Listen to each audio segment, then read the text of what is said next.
راه میره رو به روی رقیه، راه میره رو به روی رقیه، مشغوله گفتگوی رقیه معموله.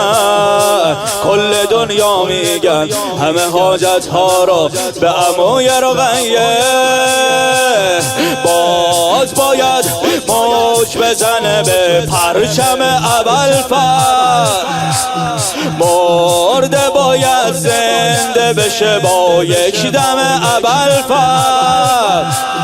درد و دلاتو بگو به ساقی و لطاشاکی، محرم ابوالفضل، محرم ابوالفضل، بلند بگو یا ابوالفضل،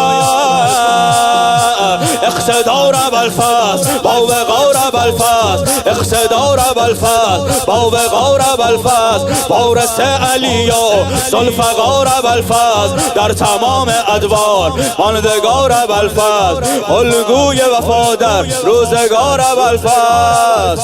یا ابوالفضل یا سیدی بگو یا انشالله عباس دستتو بگیره.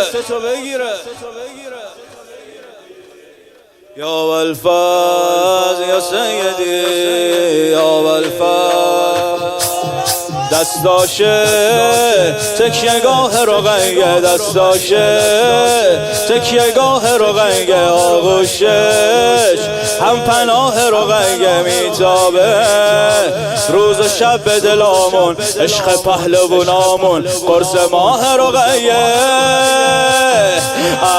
ارمنیا میان ازش حاجتا میگیرن، لطفی علی علم کشاش خیلی بی نظیرن، نوکرات آرزو دارن زنده بمونن تا واسط بمیرن.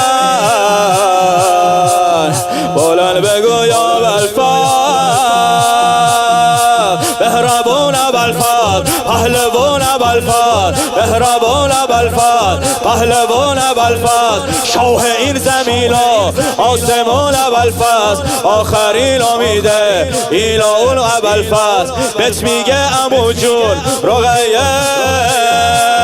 یا ابوالفضل.